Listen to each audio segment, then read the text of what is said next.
Hi, everybody. How you doing? Last minute plan change. What can I tell you? Instead of starting at 5, I'm starting at 4. I got something to say, and today's show is entitled Mr. Moohead's Law of Specificity. I know you're saying, what kind of a crazy bovine theory is this? Mr. Moohead's Law of Specificity is probably the first law of fandom, the first law of business. It is the holy grail of cows' thinking process. Doesn't say much because cows don't necessarily have a great thinking process. I'm doing this program knowing full well that the people who watch will watch later, which is cool. It'll give you a chance to sit down instead of commenting back and forth, to listen to what's being said. And this will be short, sweet, uninterrupted, and will make sense by the time a cow unjumbles it for you. We start out the program this way: the Miami Dolphins, the New England Patriots, the Cleveland Browns, the Tennessee Titans, Jacksonville Jaguars, and the Las Vegas Raiders. All right. Obviously, those are the teams that suck the big moose this season. Every year, it's a little bit different, but I'm going to add some additional names. I'm going to add, the Indianapolis Colts. They get in there. The Denver Broncos. They haven't really been relevant recently. And if I went into the National Football Conference, I'd say the New York Giants. I remember then when Bill Parcells was there, but I just don't remember a whole hell of a lot since. The Chicago Bears, we'll talk about in a minute. I remember them from the mid-'80s, Super Bowl shuffle. The Carolina Panthers, the New Orleans Saints, the Seattle Seahawks even. All right. Mr. Moohead's law of specificity goes something like this: when you're stuck in a box, you can't see out of the box. So the only solutions that you think are there are inside the box. And so you end up dwelling on specific details that have nothing to do with the problem at hand. A good example of Mr. Moohead's law of specificity would be looking at a situation like the Cleveland Browns and saying, it's Deshaun Watson. Or to look at the Cleveland Browns situation and say, it's Kevin Stefanski. Or to look at the Browns situation and say, because we lost Baker Mayfield. This is the idea of Mr. Moohead's law of specificity. When you have people who are focusing on one thing so hard that anything peripherally is not in their range of vision, you're never going to end up with a solution to a problem. It'll never happen. Hi, Dog Pound. How you doing? You'll never get a solution to the problem. You will remain in the box forever. I mean, that's one of the reasons why we have things like therapy for people who are addicted to medication, drugs, whatever, alcohol. They're trapped in this hell and they need help to see outside of the box that they're in. I think sports fans are very similar. And I think the tendency to focus on things is, there's nothing wrong. Hi, Kathy. How you doing? There's nothing wrong with having an opinion about what's causing the demise of your favorite team.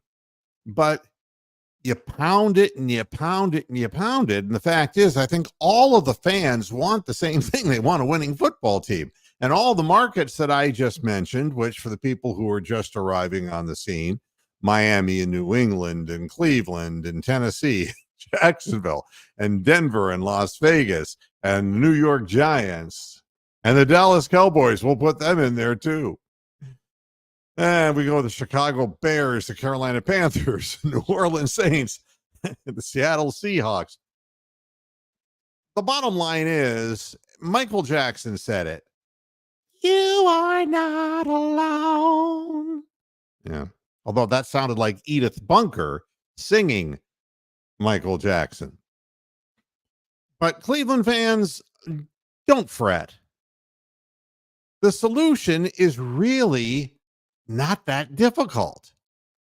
The problem is you can't execute it because you're just a fan. You're just a lowly fan like I am. Can't execute a plan. But the thing that these teams all have in common, the Miami Dolphins, they put their future in Tua, and he's been an injury machine and inconsistent at that. The New England Patriots, you knew that they hung with Tom Brady and Bill Belichick until the very end, and you knew that was going to collapse, and that's a new build coming anytime soon. The Jacksonville Jaguars, cut! Oh, I'm sorry, I did that wrong. I should have gone con.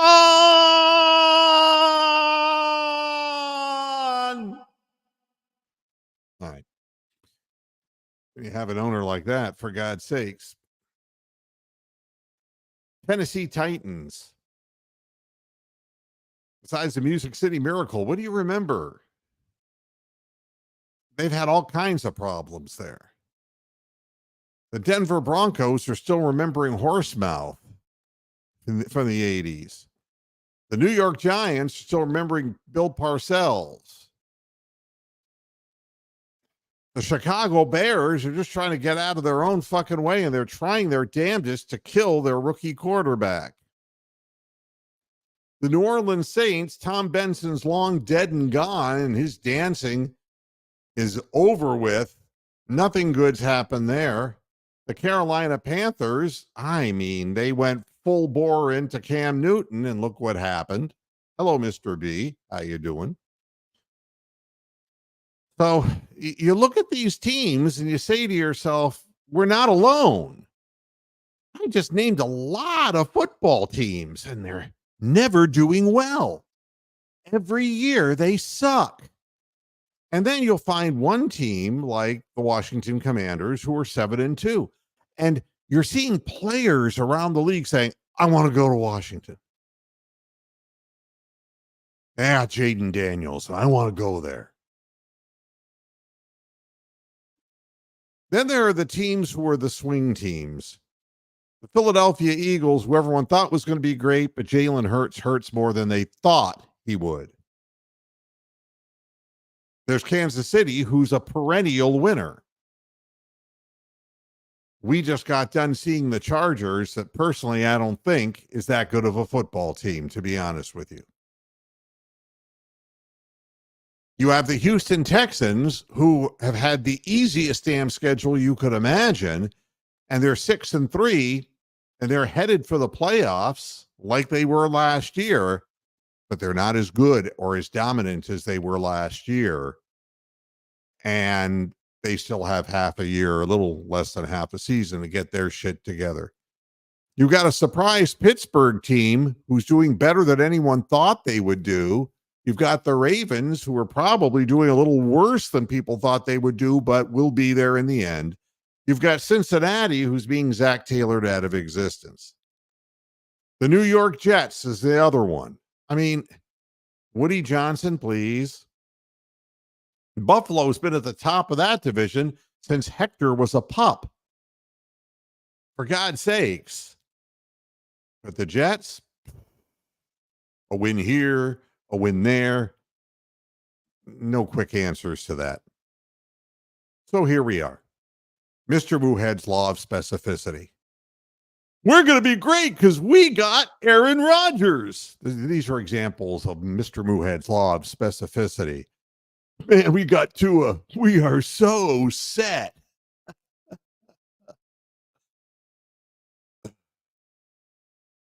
We got Joe Burrow. We got Lamar Chase. We got T. Higgins. What could go wrong? Hey, we got CJ Stroud. Yeah, we do. The law of specificity, folks.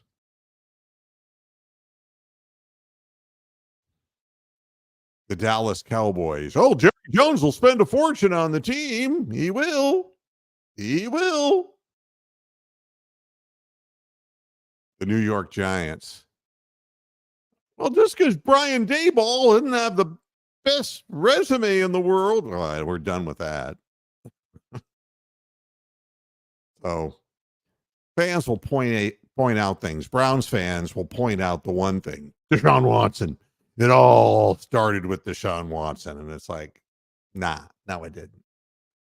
That's just what you think because you're in a box. You're in an emotional box, and you're frustrated.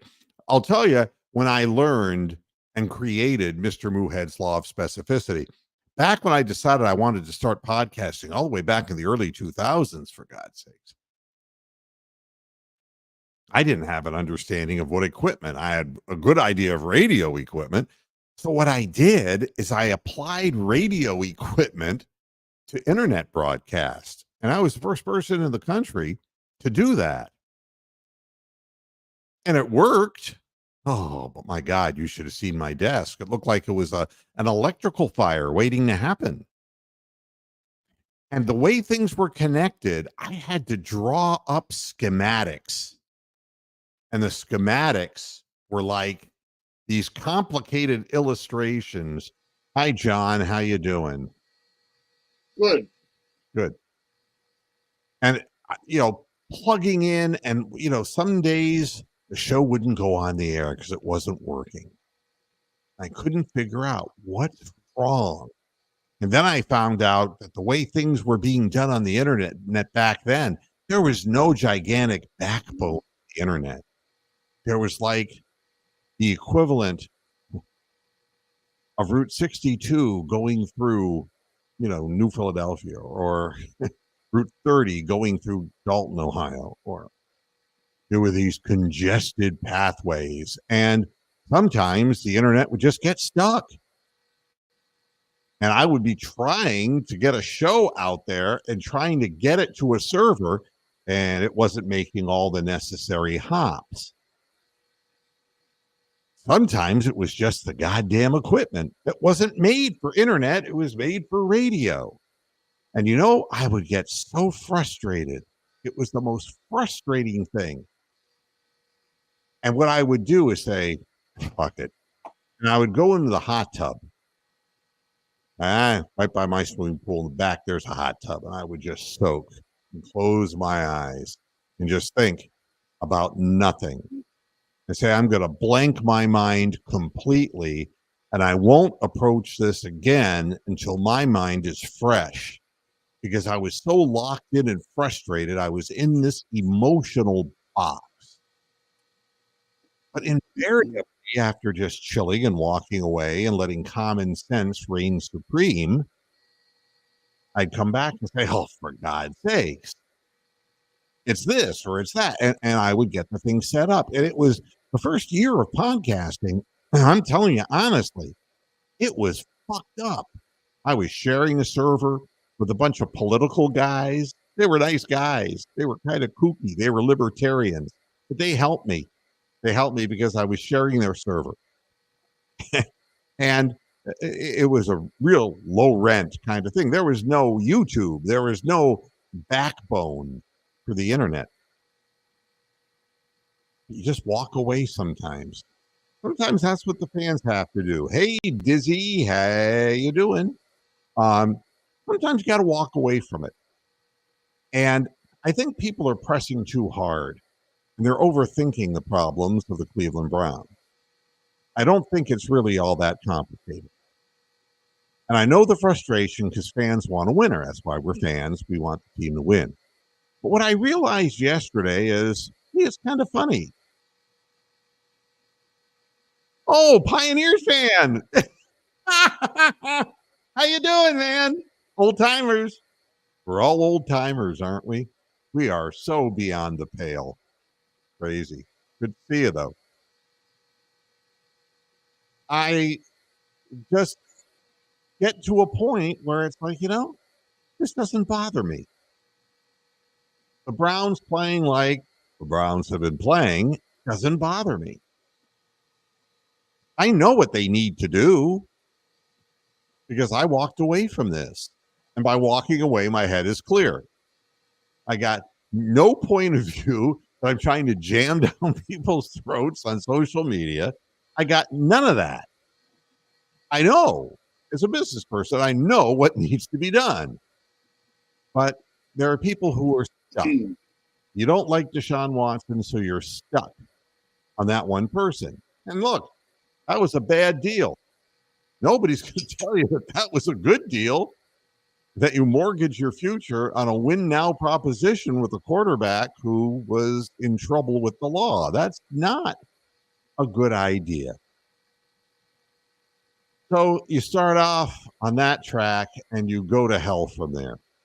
But it goes earlier than that. It goes back to 2014 when Jimmy Haslam bought the team and all the bad, the 1-15 and the 0-16. And it's like, when you've seen a lot of this before and you know that the solution isn't forthcoming right away, you stop caring as much.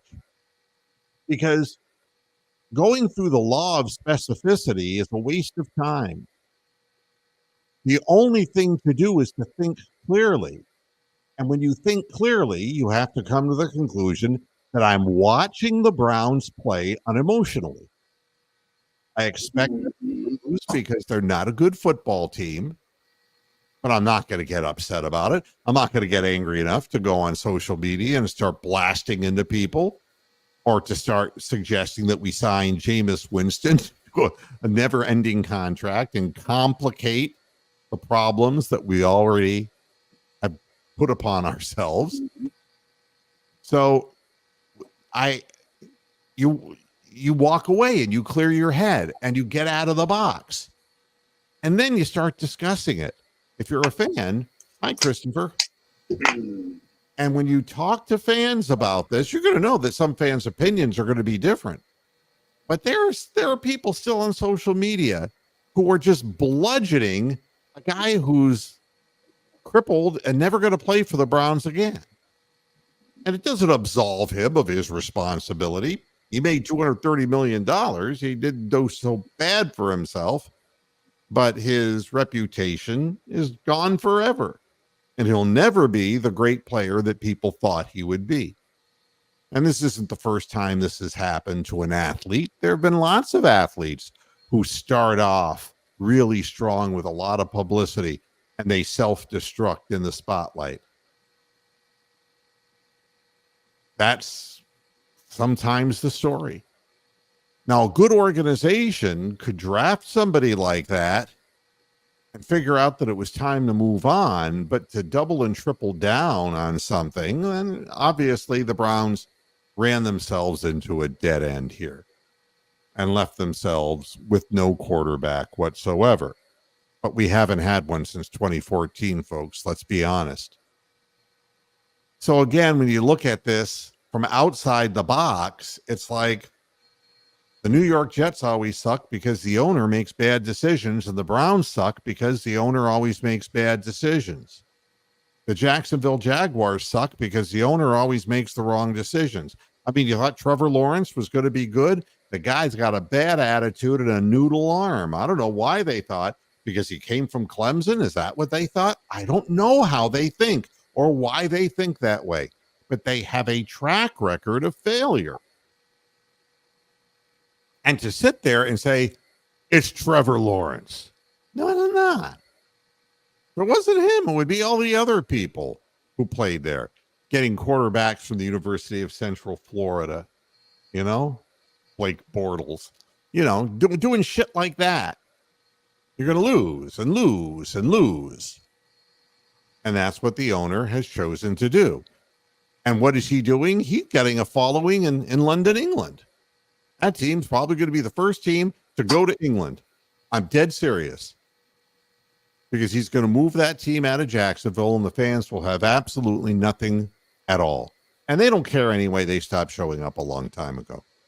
The Raiders had to put up with the idiot Davis family. And honestly, they can't get anything done. It all starts at the top. And the law of specificity as a fan, you just think, well, you just spend your money on this, you spend your money on, you have to have a plan. You have to have a design. And if you don't have a design, it's just like me trying to hook up the equipment in 2002 when I was starting my podcast. If I had no plan, I would just get frustrated. Got to have a plan. And Jeffrey's been thinking about this. We should bring Jameis Winston on a 2-year contract and use him as a bridge guy, and not going to get better right now. All right. That's one way. Christopher Milton says they should let DTR play. They no longer have anything to lose. Browns have 4 national TV games yet to play. All right. So there are 2 people who have difference of opinion. All right. But neither one solves a problem, because the DTR can't win in the NFL, and that Jameis Winston can't win in the NFL. So what you're doing is, if you're Jeffrey, right, we'll go back to his comment, you'll say, hey, we're in this hell, so to speak, and it's going to take a while to dig out of this thing. So we're going to use him. He's pretty solid guy physically. He can take a little bit of a beating, and he will, he'll get us by for 2 years, and we'll figure out a plan while we lose. All right. And Christopher Milton is going the other route and saying, well, you already drafted DTR, and what do you got to lose? You give him a chance. But he's very small and brittle, and would not be much of a bridge quarterback, because if you look at him funny, he breaks like a twig.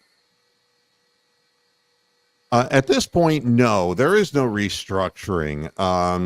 They've run out of options. They have literally done everything they could with his contract, and they're stuck. Absolutely stuck. And Bronk is there saying tank, tank, tank by playing Zappy.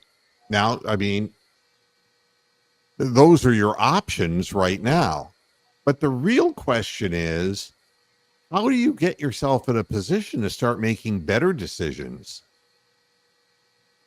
And who do you listen to? And as a fan, when should you just decide that enough is enough and just kind of walk away and clear your head? And I think that we're seeing, well, I would certainly hope so, Tribe. Boy, if I went through my whole life doing broadcasting and I wasn't, forget it. I don't want to hurt anybody's feelings. Jeffrey, tanking for a quarterback, that's not it, because I don't like any of the quarterbacks coming in the draft. Well, you may be right. But a lot of people have drafted quarterbacks they thought were going to be something that a lot of people were high on, and it turned out not to be the case. Oh, Bronk. Yeah, people here are napping in England. And we were napping in England. Yeah. Now, do I trust AB as being, I trust him as being a money guy, but not an evaluator of talent. That's for doggone sure. I mean, we can look at a track record at this point, and where the draft is won is either you get the top pick or the top 2 or 3 picks, and you pick the right quarterback. All right. That's where it starts. But gosh, it's what you get in round 2, round 3, round 4, and round 5. The production that you get later down in the draft, that's what makes you significant.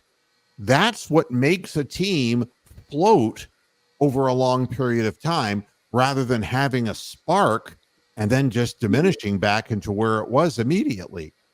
The Browns were almost like a mirage.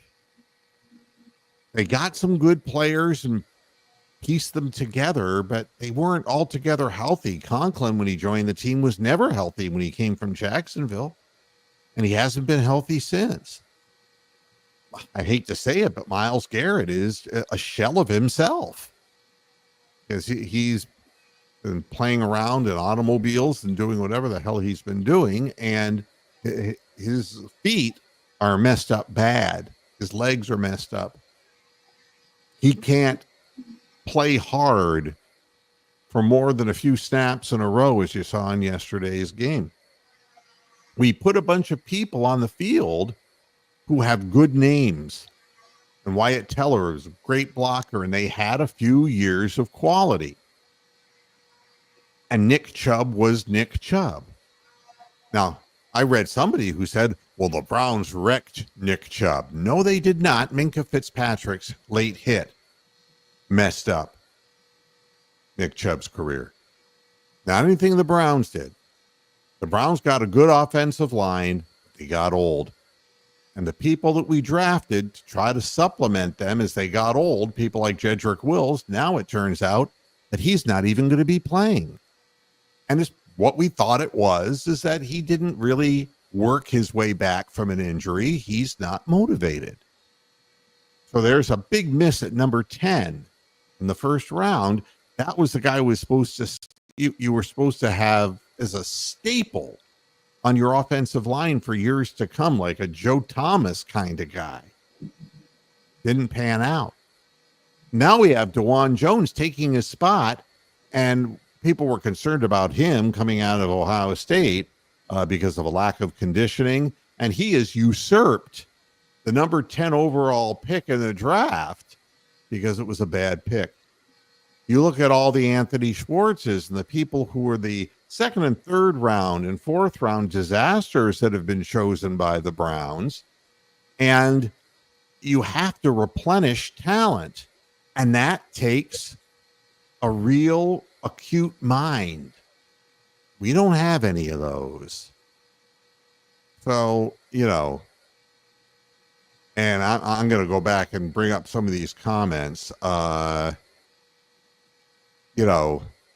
If AB is fired, does Stefanski go too? And that's the Ivy League handshake thing. I don't think Stefanski's going to get fired.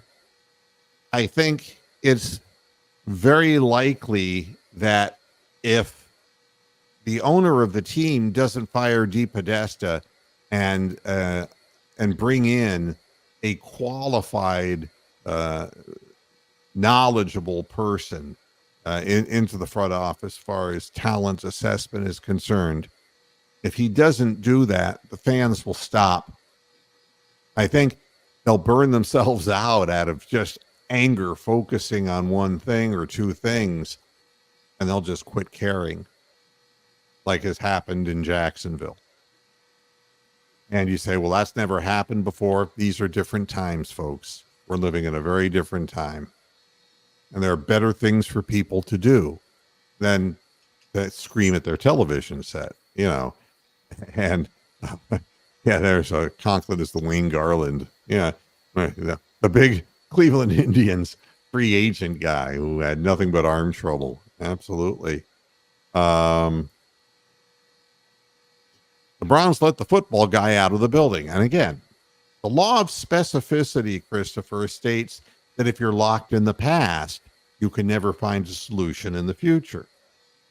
So I think everybody wants to write stuff that proves I'm right. And you know something? We're fans. It doesn't matter whether we're right or we're wrong. We don't control the destiny of all of this. We just don't. We're focused on whatever elements really tap our ass, whatever pisses us off. If you were pissed off that the Browns would give $230 million to a guy who had sexual issues and predatory sexual issues with women on the internet, then that's where you're going to be. You're going to be there now, next week, next year, 5 years from now, 10 years from now. Never going to let go of that opinion. And I wouldn't ask you to. All I say is, did it work out on the field? Obviously, the answer is no. It didn't work out on the field. So going back, and I can recount countless things that I thought were mistakes, starting with, Hugh Jackson and all of that nonsense. Like, why are you hiring him? He was nothing but trouble in Oakland. They were in Oakland. It's like, why would you bring him in? I can think of a million and one things. Trent Richardson, why? Believe me. But it does no good because it's just that narrow focusing on one thing. And let's let Jeffrey get his word in here. The reason I bring Jameis back is it's going to take a year or two, and that's absolutely true. You have to find a quarterback who is durable enough to go through this and has the maturity to go through this. All right. And this is a sensible comment, not because you're going to win with Jameis, but you're, in a way, you're not going to want to be winning. You want to be getting better draft picks. And the way you do that is by losing and by having smarter people in house when it's time to pick the players. What I'll tell you is this: the Jameis Winston thing, I think people now understand after watching the Colts lose again with Joe Flacco having a positively sub-mediocre game, that fairy dust is not something that is sprinkled upon players to be fucking amazing when they're playing for bad teams. And Joe Flacco is going to be 40 years old, and he's playing for a bad team again. And people forget that Joe Flacco had a great running game, the best defense in the league when he led his team all the way. But it wasn't about Joe Flacco. It was about all the elements that the Ravens had at the time. And they were able to put together a kick-ass defense, and they kept replenishing that defense in the draft. And Flacco, who really was a sub 60% completion guy in his prime, would throw the ball away all the time. Super strong arm. Same thing's true with Jameis Winston, except he never went all the way because he never played on a good team, and he makes a ton of mental errors throwing the ball into crowds. And who knows why he does that. But it is going to take a year or two, Jeffrey. It's going to take 3 to 4 years to do this, because to build up enough resources in the draft, you got to do a lot of losing and a lot of wheeling and dealing, and it's going to require a different front office than what we presently have. As far as Nick Chubb retiring, I let Nick Chubb decide what Nick Chubb does. Trying to be honest and fair about this. He doesn't look like the same player, but somebody ran a statistic that I was reading about that the amount of yards before contact was -1 yard during Nick Chubb's runs. The front line isn't there, the blocking isn't there, and there's no fear of the Browns passing game because of the lack of wide receivers they have. But I will say that he looks diminished. And, I saw something today that broke my heart. The last performance of Brian Wilson, the great songwriter and leader of the Beach Boys, was in 2022. And he was non-compos mentis on the stage. He was silent. He sat at a piano and he didn't know where in the hell he was. And he couldn't call his shot as to when it was over for him. His wife at the time, who's now dead, by the way, she just wanted to spin whatever money she could spin out of the memory and put a person with dementia who is absolutely a vegetable on the stage. And the thing that moved me more than anything else in watching that was there was one song in Brian Wilson's life that consumed him. And it's not one that he wrote. It was a song that was produced by Phil Spector and was performed by Ronnie Spector and the Ronettes, called Be My Baby. I want you, please be my little baby. If you're old enough, you'll remember the song. Okay. That song was ingrained in his mind. He couldn't get it out of his head. He would play it over and over and over. He had big time drug problems. Brian Wilson was a brilliant, brilliant producer and music creator, but he had problems.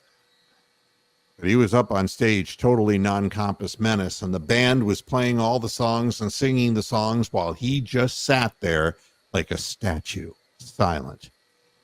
And when they introduced the song Be My Baby and started to play it, Brian Wilson started singing into the microphone. So you knew that there was just that much of him there. I give Nick Chubb a chance if there's that much left of him there for what he's done for the fans of Cleveland and the excellence of his conditioning, his mentality, his spirit, his charisma, the absolute embodiment of a hard worker and a talented person. You let him choose when he comes and when he goes, because there's still that much left. And if there's that much left, that's enough for me. Hey, it's ironic. I just watched yesterday a documentary on the Beach Boys. Yes. Yeah, they inspired like a lot of songs the Beatles did. Is that most recent bio thing they did? Nah, there's so many documentaries. Nah, it was an older one, but Brian Wilson was on the front. It was mostly about him. He was a genius. Yep. He And, was. and deserves respect. And, you know, I'm not going to hoot because what the fuck? I spent my money and this guy's like non-compass menace on the stage. It's like, have a little understanding. And that's what I'll say about Nick Chubb. You know, don't jump on the Nick Chubb's got to retire thing, because he's doing the best he can and he's trying, which is more than I can say for a lot of the players like Juan Thornhill on the roster right now who are not trying. And I'll say something else, because we're already over halfway into this program. Dak Prescott was caught on the sideline saying, "We fucking suck." That's how you pay back the fans of Dallas. We fucking suck. Yeah, he's making his money and he fucking sucks. Because if you believe that you fucking suck, you fucking suck. And this is what happens to players when they come to Cleveland to play with a guy who inherited a trucking company. You have to understand that there's only so much hoopla. There's only so much rah-rah that you can do before players will just sit there with the blank stares in their eyes that Myles Garrett had, and the pressers afterwards, the day after disaster press conferences, we're not playing good enough to win one game, Kevin Stefanski said. We're getting all of this now. A total lack of belief in themselves, a lack of belief in one another. Players who have just stopped trying. You got Denzel Ward standing up and said, "I own it." The coverage bust ups on the two big plays. And by the way, without those 13 points, because the guy missed one extra point, that would have been a 14-10 game. Two plays, both of them involving the same two men. And Denzel Ward said, "I own it." And you know what I say? If you got brain damage, get off the fucking team. Do what's best for the team, not what's best for you. If you're covering for somebody else, don't do that. Because that other person, Juan Thornhill, has been lazy in the past. And I'm quite certain that he wasn't where he was supposed to be either. Many times since he's been on this team, he hasn't known where he's supposed to be. We'll never know who's responsible, but basically standing up there and taking the arrow into your chest, I mean, that's all great. You know, we're all a crew of men in a foxhole and we're going to protect one another. But, you know, And then there's Dak Prescott. We fucking suck. And that's your leader. We fucking suck. So the players in Cleveland already know that they're a bad football team. They also know why. They're not going to say anything about Jimmy. They're not going to say anything about the game planning. They're not going to say anything about the reliance on strictly numbers and not human instinct. The answer to Mr. Moohead's law of specificity to get out of the box is you have to think differently. If Jimmy Haslam is incapable of thinking differently, then the league needs to step in like they did with Ted Stepien, who didn't know how to think differently. And he thought the future of the NBA was a bunch of big, slow white guys. All right. And they drummed him out. And the second he was gone, look what happened. When Wayne Embry was able to make selections, and they put him in there, the NBA, it wasn't the Cavaliers who put him in there. Gordon Gunn became the owner, and the NBA said, here's Wayne Embry. This guy's a knowledgeable basketball executive, and he'll know what to do. And then suddenly there's Brad Doherty, then there's Mark Price, there's Hot Rod Williams. There's all kinds of goodies. There's Ron Harper. Hit on every pick. And they went from being a laughing stock to becoming a playoff team. That's what the Browns need. It would be the equivalent of a bowel flush. And it isn't going to be the owner who's going to leave. It's going to be the owner who steps down from the decision making. He has to turn this over to competent people, and if he won't, the league has to step in and do it for him. Because this is a franchise that is a storied franchise in Northeast Ohio. And the fans are already just so hell-bent on saying, fuck this shit, fuck it, and just turning this into an argument of anger. The league has to decide, do you want football in Northeast Ohio or don't you? Let this jagoff build his goddamn dome if you're going to think that's going to help the NFL in Cleveland. But if you keep pumping out a shitty product, that ain't going to help the league. It's not going to help the fans of Northeast Ohio nor the economy in Northeast Ohio. This is like when I owned radio stations. I didn't own the license. People don't understand. The license was renewed every 7 years by the United States government. If I prevented minorities from applying for jobs, and if I didn't hire competent minorities, at the end of a 7-year period, or sometime if I came in and bought the radio stations and it had been, basically 5 years since the last inspection of the files of the radio station, I only had 2 years.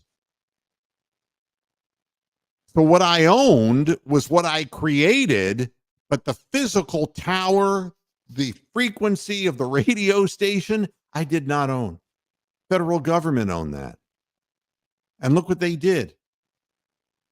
They took away everything that was local about radio and destroyed it and handed it over to a bunch of billionaires who didn't know shit about the business.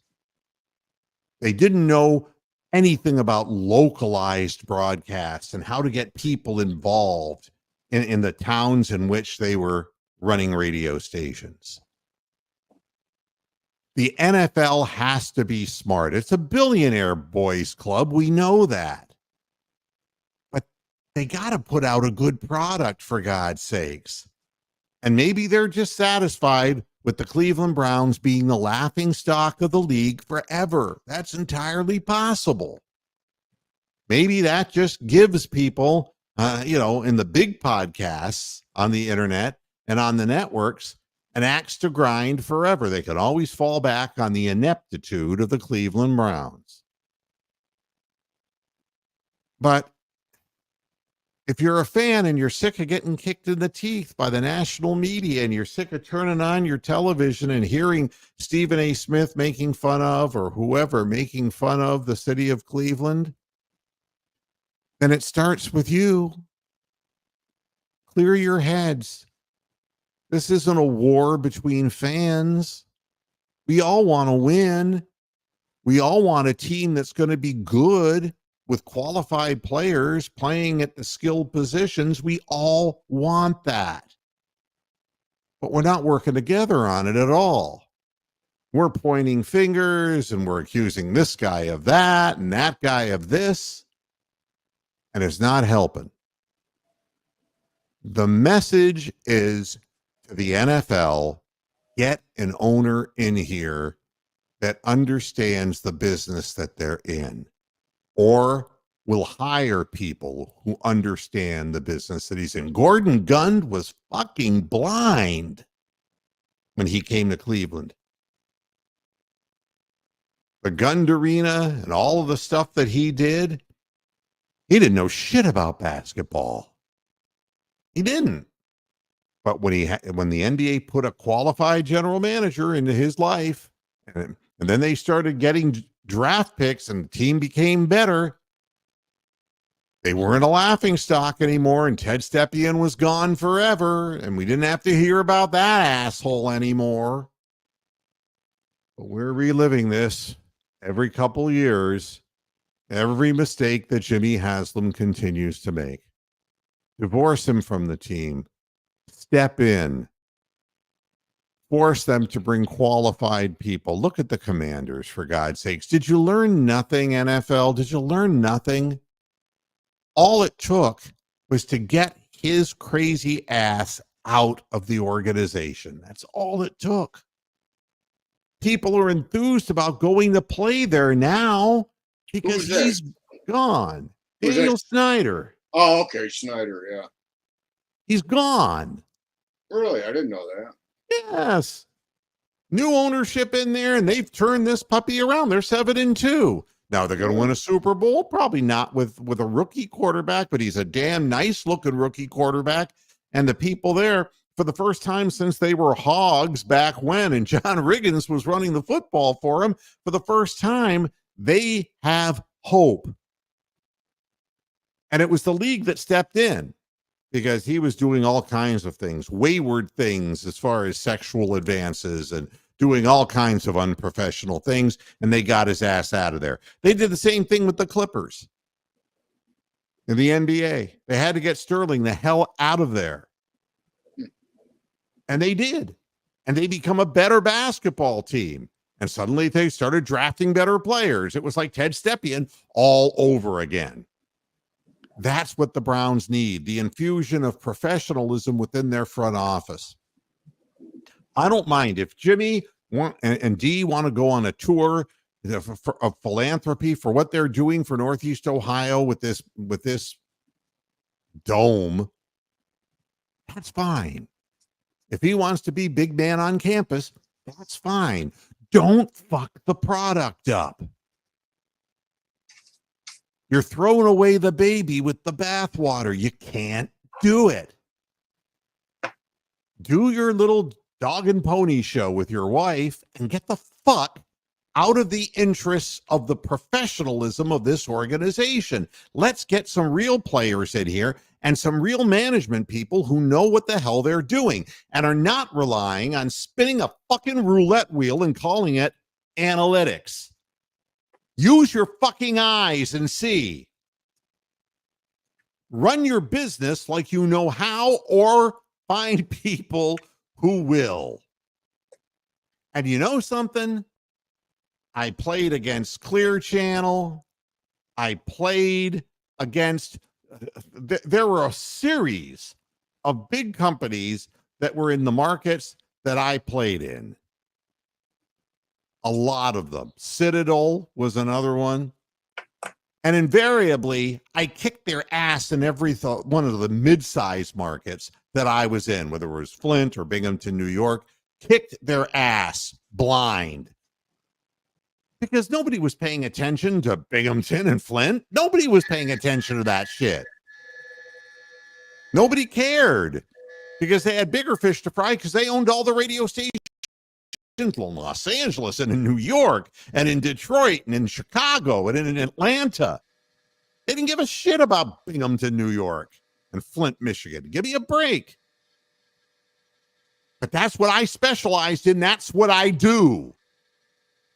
I knew my business. I didn't say, wow, look at the money I made from the radio stations. Now I'm going to go out and buy a string of car dealerships. I didn't know anything about that business.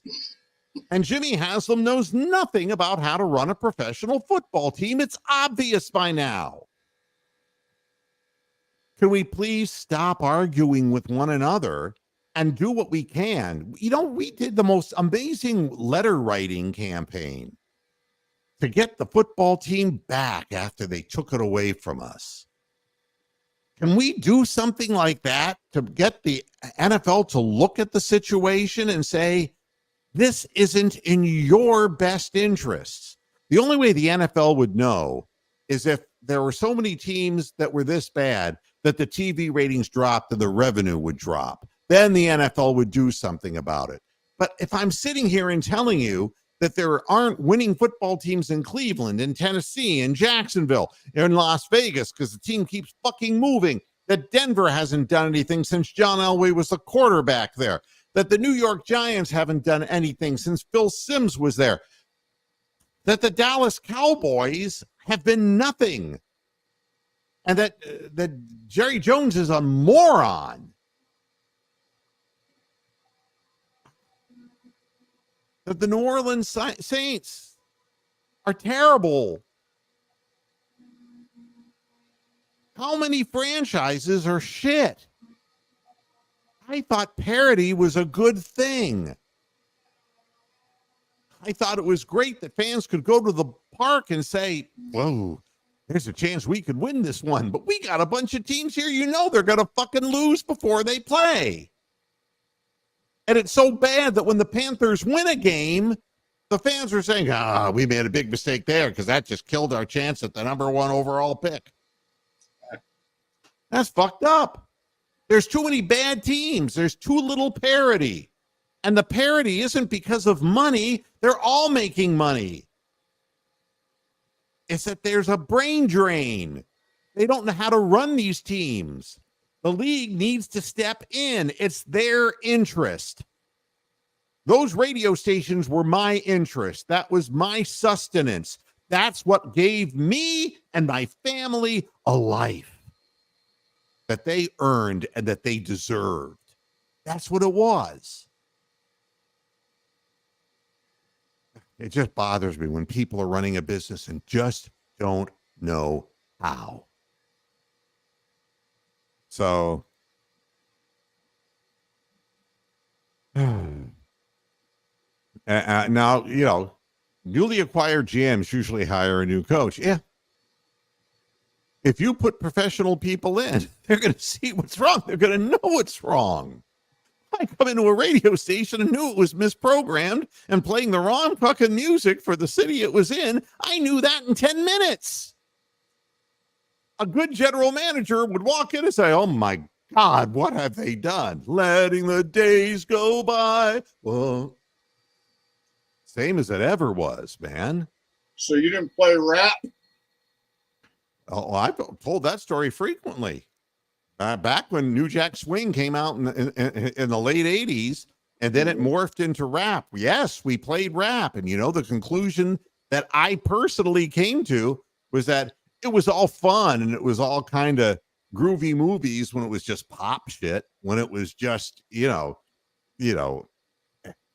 MC Hammer, or when it was just, Right. Sir Mix-a-Lot, or when it was, you know, it was just poppy stuff. When it started getting the hard shit and talking about killing police officers, I was done. That wasn't what my audience wanted. My audience were 25 to 44-year-old females with children. They had teenagers listening to that radio station, and I was not going to play that shit.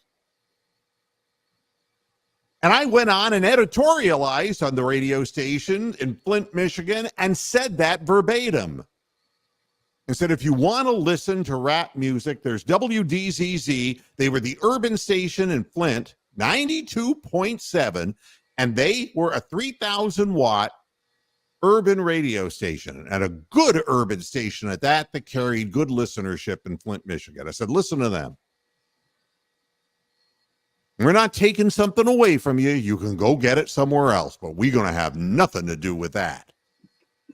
The ratings went up. The revenue went up on the radio station. You got to know what to do. You got to know the business that you're in and who your customers are. Back to Harold and the Blue Notes. Harold Melvin and the Blue Notes. Yeah. Yeah. You know. And yes, they should trade Myles Garrett. Yes. We've seen the best of Myles Garrett. He's hurt. We run him into the ground. He's injured. He's not as good as he was. Maybe he can get it together for somebody else, but his spirit has got to be waning, playing, you know, playing in Cleveland. All of their spirits, they're probably deep down, they're not going to say what Dak Prescott was saying on the sidelines, for God's sakes. We fucking suck.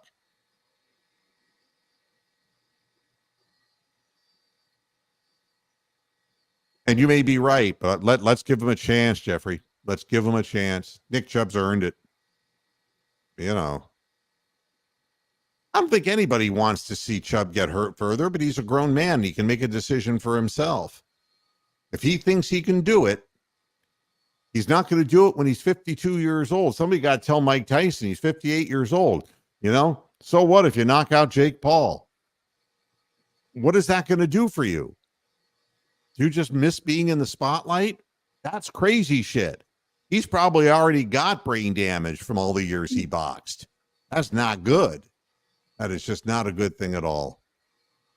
He's looking for a butter bean rematch.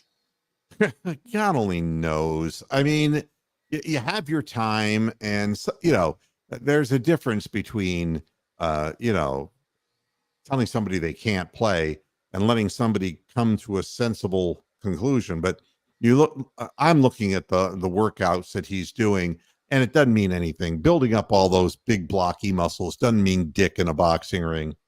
Muhammad Ali wasn't muscle bound. George Foreman was muscle bound when he was the champion, and he lost his championship to Ali, and he looked like a little bit more like the Stay Puft guy when he had his comeback and he became champion again.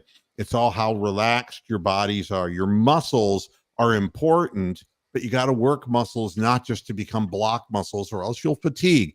Mike Tyson will fatigue in that fight. He's going to try to throw a few hard punches. And one thing I can tell you about Tyson, because I'm a boxing historian, this guy was a killer early. But once he started believing he wasn't going to win, he quit. He's going to be reminded, perhaps, if he gets totally winded, tired, and isn't able to defend himself, what in the fuck am I doing in here, 58 years old, taking this punishment still? Hey, Moo, do you think Sonny Liston took a fall? Yes. Do you? Yeah, the second time around.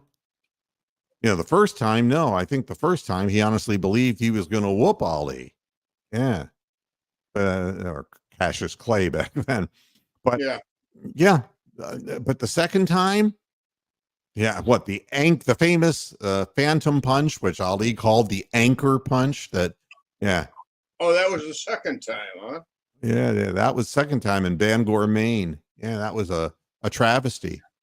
And, you know, again, Sonny Liston wasn't as big and bad as everybody made him out to be. He just scared a lot of people. And heavyweights back then, guys like Floyd Patterson were 185 pounds. Guys like Rocky Marciano, they were 185 pounds. Yeah. Muhammad Ali comes into that fight 210, and he's 6'4". And he got a longer reach than Sonny did. Just popped him in the eye a couple hundred times and busted him up. Yeah. So again, the problem with the Browns right now is they don't believe they're going to win. The players are not happy about being there. We got to get somebody into the organization that is going to bring a reason for players to want to play in Northeast Ohio and to play in Cleveland. And that the fans can do their part by writing to the NFL and throw a massive campaign to get this owner to back off, to do his public relationship, but to get professional people in, because this is really abysmal. And it's gotten to the, I mean, people complain about the Guardians, but you can't really complain because, I mean, Francona got them to the playoffs and now Stephen Vogt did too. I mean, and baseball never claimed to be fair. They let one team have a $350 million payroll and another team have a $100 million payroll and another team to have a $70 million payroll. And it's not fair because they're exempt from antitrust laws. So it's a bullshit sport. Baseball's always going to be that way. If you happen to be in a big city, you have all the revenue market and you can spend it all on talent. So all the talent will become New York Yankees. All right.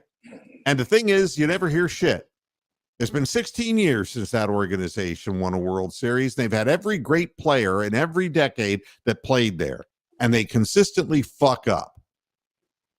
You don't hear about that in the national press. What a disappointment the Yankees are for $350 million in a payroll. Or the fact that they're going to pay 3 of their players over their careers over $1 billion. You don't hear about that. They're incompetent.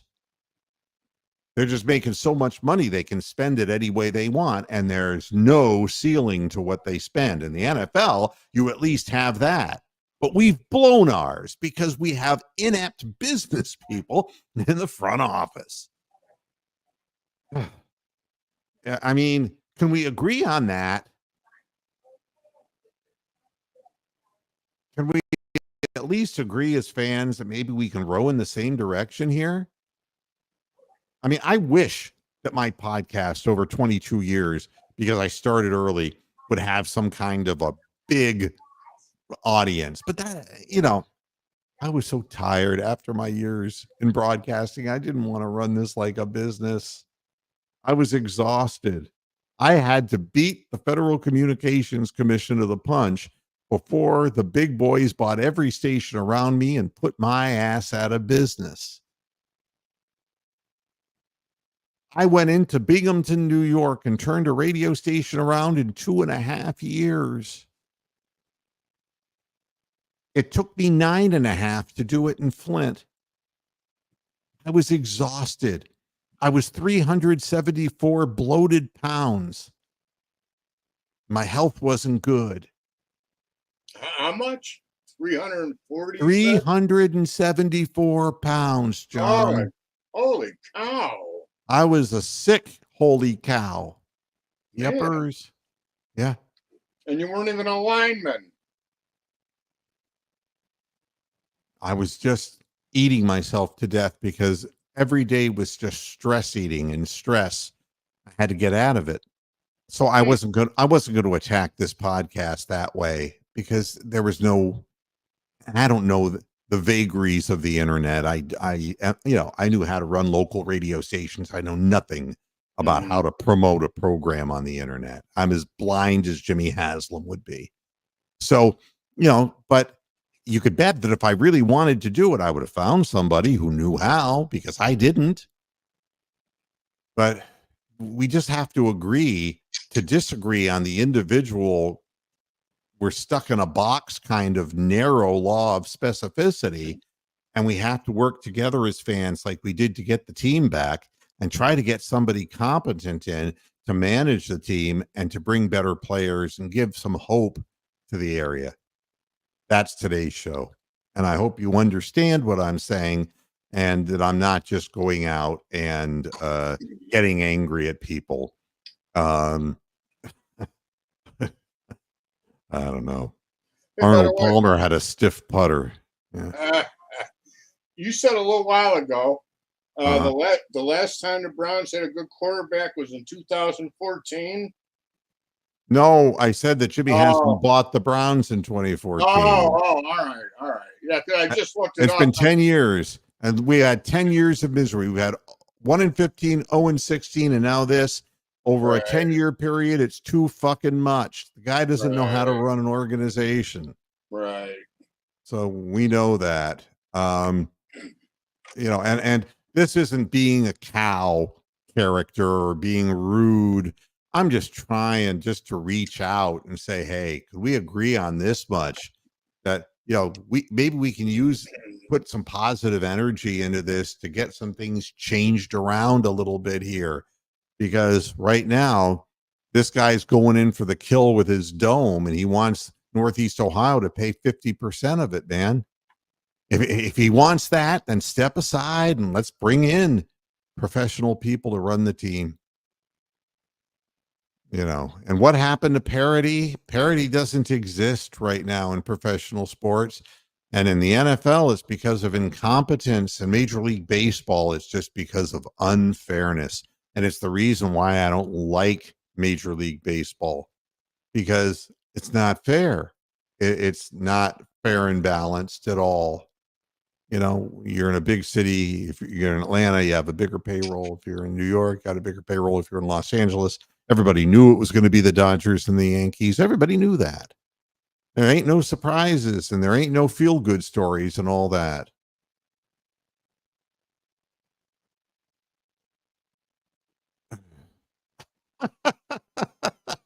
I don't know how much of a real man I am. I'm not John Wayne.